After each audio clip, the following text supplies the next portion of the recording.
வணக்கம். இன்னைக்கு நாம கொஞ்சம் டைம் டிராவல் பண்ணி போக போறோம். அதாவது 1911ஆம் வருஷம் ஜேம்ஸ் ஆலன் எழுதின ஒரு அருமையான புத்தகம் செழிப்பின் 8 தூண்கள். 100 வருஷத்துக்கு மேல ஆச்சு.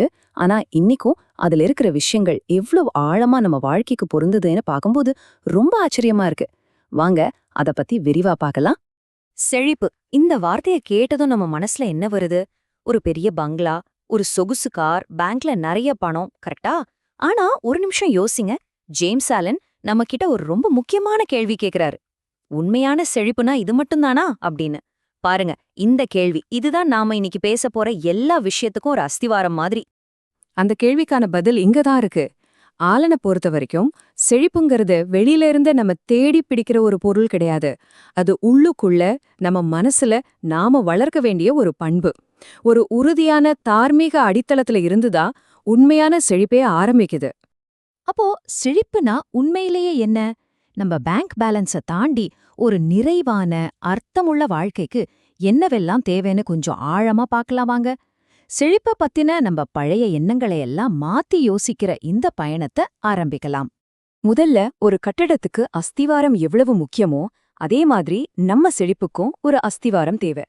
நாம கட்டப்போற இந்த செழிப்பு ஆலயத்தோட அடித்தடமா இருக்கிற முதல் 4 தூண்களை பத்தி தான் இப்ப பார்க்க போறோம்.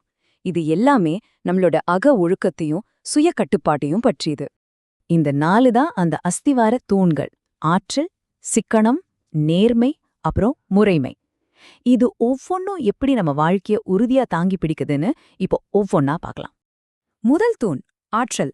ஆற்றல்னு சொன்னதும் வெறும் உடம்புல இருக்கிற தெம்புன்னு நினைச்சுக்காதீங்க. ஆலன் சொல்றது நம்ம மன உறுதி, ஆர்வம், ஒரு விஷயத்துல முழு கவனத்தோட செயல்படுற சக்தி. நம்மளோட நெகட்டிவ் எண்ணங்கள் நம்ம ஆற்றலை உறிஞ்சிடும். ஆனா ஒரு நேர்மையான நோக்கத்தோட ஒரு செயல்ல இறங்கும்போது நம்மளோட முழு சக்தியும் வெளிப்படும் இல்லையா? அடுத்து சிக்கனம். இதுவும் பணத்தை சேமிக்கிறது பத்தினது மட்டும் இல்ல, நம்ம கிட்ட இருக்கிற எல்லா வளங்களையும் பத்தினது. நம்ம நேரம், நம்ம திறமைகள், ஏன் நம்ம எண்ணங்களை கூட வீணாக்காம சரியா நிர்வகிக்கிறது தான் உண்மையான சிக்கனம். இயற்கைய பாருங்க, எதுவுமே வீணாகிறதில்ல. அதே மாதிரி நம்ம வளங்களையும் முழுமையா பயன்படுத்தணும்னு ஆலன் சொல்றாரு.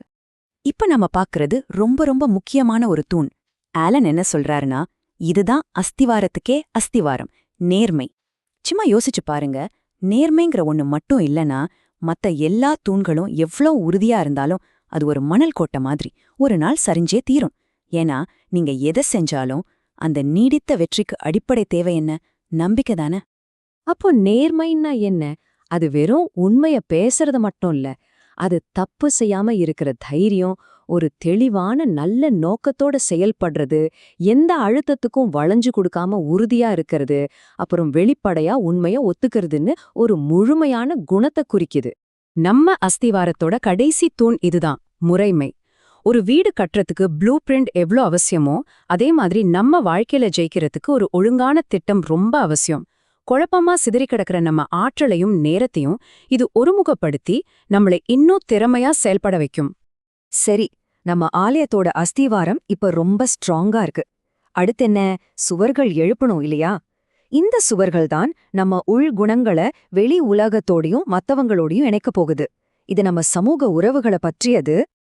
பரிவு, உண்மை, பக்கச்சார்பின்மை, இந்த 3 தூண்கள் தான் நம்ம மத்தவங்களோட எப்படி பழகுறோம், நம்ம உறவுகளோட ஆழத்தையும் தரத்தையும் தீர்மானிக்க போகுது. பரிவு இது சும்மா ஒருத்தரை பார்த்து பாவப்படுறது கிடையாது. இது ரொம்ப ஆழமான ஒரு புரிதல், மத்தவங்களோட இடத்துல இருந்து அவங்க பார்வையில இருந்து ஒரு விஷயத்த பாக்குறது.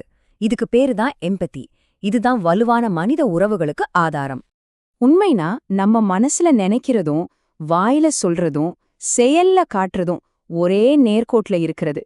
எந்த விதமான பாசாங்கும் இல்லாம நாம இருக்கிறது. இந்த குணம்தான் சமூகத்துல ஒருத்தர் மேல ஒருத்தர் நம்பிக்கை வைக்க உதவுது. சரி, இங்க ஒரு சின்ன குழப்பம் வரலாம். நேர்மை, உண்மை ரெண்டுமே ஒண்ணு மாதிரி தெரியுதா? ஆனா ஒரு சின்ன ஆனா முக்கியமான வித்தியாசம் இருக்கு. நேர்மைங்கிறது நான் செய்யறது சரியா அப்படின்னு நம்ம செயல்களை பத்தினது.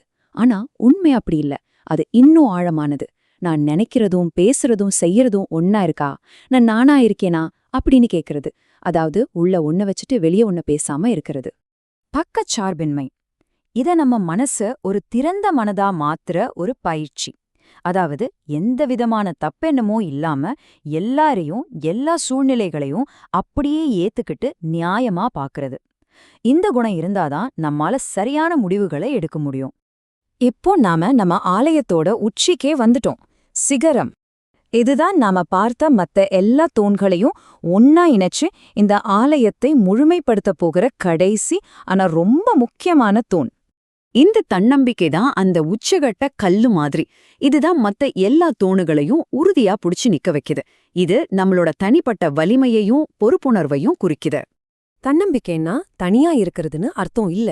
அது நம்ம வாழ்க்கையோட முழு பொறுப்பையும் நாமே எடுத்துக்கிறது. நம்ம மேல, நம்ம திறமை மேல நம்பிக்கை வைக்கிறது. மத்தவங்க சொல்றத அப்படியே கேட்காம நமக்காக நாமளே சிந்திச்சு முடிவெடுக்கிறது. அஸ்திவாரம் போட்டோம், சுவர்கள் எழுப்பினோம், சிகரத்தையும் வச்சாச்சோ.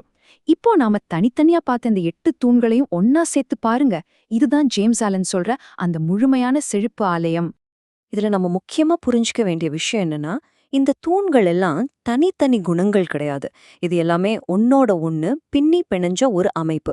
இதுல ஒரு தூண் பலவீனமானா கூட முழு ஆலயமும் ஆட்டம் கண்டுடும். அப்போ உண்மையான செழிப்புனா என்ன? அது நல்ல ஆரோக்கியம், மன அமைதி, நிறைவான உறவுகள், ஒரு அர்த்தமுள்ள வாழ்க்கைன்னு பல வழிகள்ல வெளிப்படும். பணம், பொருள், வளம் இதுல ஒரு சின்ன பகுதியா இருக்கலாம். ஆனா அது மட்டுமே முழுமையான செழிப்போட அடையாளம் கிடையாது. சுருக்கமா சொல்லணும்னா, ஜேம்ஸ் ஆலனோட தத்துவத்தோட மொத்த சாராம்சமும் இதுதான். உண்மையான செல்வம் நம்ம பேங்க் அக்கவுண்ட்ல இல்ல, நம்ம குணத்துல தான் இருக்கு. வேகமா ஓடுற இந்த உலகத்துல எல்லாரும் வெளியில தெரியற வெற்றிய பத்தியே பேசிட்டு இருக்கும்போது, நாம நம்மளோட இந்த அகத்தூண்டுகளுக்கு, அதாவது நேர்மை, பரிவு, தன்னம்பிக்கை, இதுக்கெல்லாம் கவனம் கொடுத்தா வெற்றியையும் நிறைவையும் நம்ம பாக்குற விதமே எப்படி மாறும்னு கொஞ்சம் யோசிச்சு பாருங்களேன். இந்த ஒரு ஆழமான சிந்தனையோட இந்த விளக்கத்தை நாம நிறைவு செய்யலாம். நன்றி.